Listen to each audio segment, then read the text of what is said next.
Hi, welcome to my studio. I'm Jim Doussard, one of the artists at North End Gallery. This is Moon River Studio. We've built it on our property behind our house here on St. George Island. We bought our house here on St. George Island 25, 26 years ago. The studio, though, is new for me. We just built it about 5, 6 years ago so that I have a place that's dedicated to making art.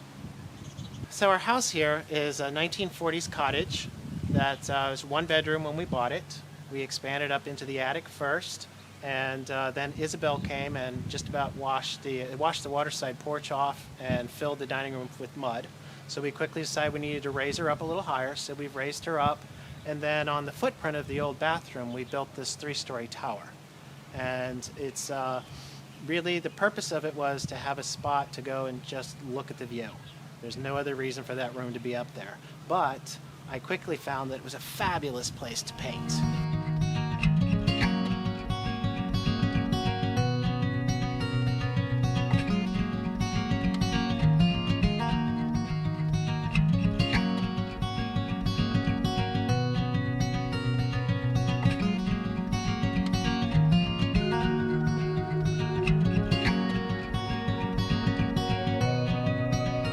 And so I used to paint up there. But, you know, Friday night, Saturday night comes around and it's happy hour time, so I'd have to move all my stuff out of the tower. So that's why the studio was born, so that the tower could stay a family place. So this is the current piece I'm working on.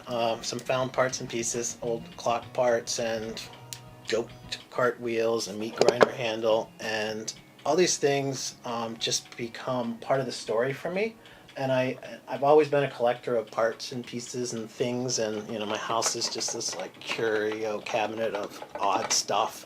But for me, it's the stories, and so I'm like, you know, where did these feet come from? And so as I'm putting these clocks together, the stories come together in my mind, and so that becomes part of the clock. The clocks each get a story, and this one doesn't have a story yet. I haven't quite figured him out yet. But all my other clocks, you'll see, have tales, and a lot of them are sort of childhood memories. You know, when I visited my grandparents' farm, the one that, you know, had some farm pieces on it.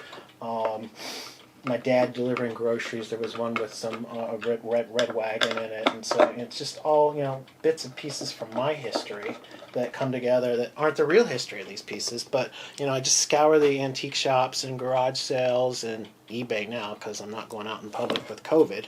But and just find parts and pieces, and then this is where they all come together and they start. I just start putting them together, pieces side by side, until a clock or a thought starts gelling for me.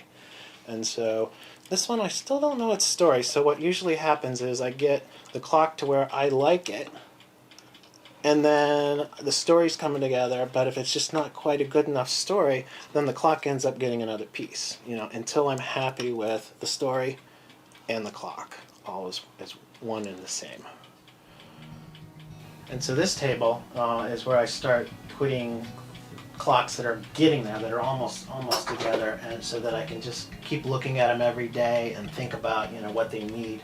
And so this one, I found this beautiful carved head, and for some reason, I don't know why, it seemed like the north wind to me. So it became kind of a weather clock, if you will. So I found these old barometer and thermometers in the shape of ship's wheels. So I carved out the base of the clock so that they can go on here like this. And then what I hope to do is get a light in here and light up these clock gears. The clock is now inserted into the barometer. This one day I want to take out the insides and make it all glow, and I'm kind of thinking some FDR theme, fireside chats, something along those lines. Don't know. Found this beautiful old pigeon cage at the Big Flea this year. This one's going to have a speaker inside, so you can do a Bluetooth radio, and then it'll have a clock coming down from it somehow. I got to do another one with toys. I love these old tin toys, so you know, it's just kind of the colors and the shapes, and then eventually, I don't. Someday they just become a thing, and they become a clock. Fascinated with old tin toys, wheels, carts, candlesticks, old clock cases, anything old and grungy, the more patina, just sort of suggests more of a story for me. Living on St. George, it influences my art. I also like to paint, and so I'm constantly painting marsh scenes, water scenes, cloudscapes, photos that my dog Walker, my husband, takes in the morning before I get up. I use as inspiration for some of my shots. This painting is one that I'm working on right now that's just about a quarter-mile down the road in the marsh on the island, and so that greatly influences my subject matter here. I paint exclusively in acrylics. I started painting with oils, and it just frustrated me no end because they take forever to dry, and that's just not me. So this, I found acrylics, and it just fit me to a T. I love painting with acrylics, and I end up with acrylic paint all up and down my arms and all across the floor. It doesn't matter because it's just acrylic. Hopefully the best parts of the paint end up on the canvas, but some days they do, some days they end up on the floor. I've always been a collector, and so things just fascinate me, and I just like to repurpose them rather than let them end up in landfills or, you know, out in somebody's garage and nobody ever sees them. They never see the light of day again.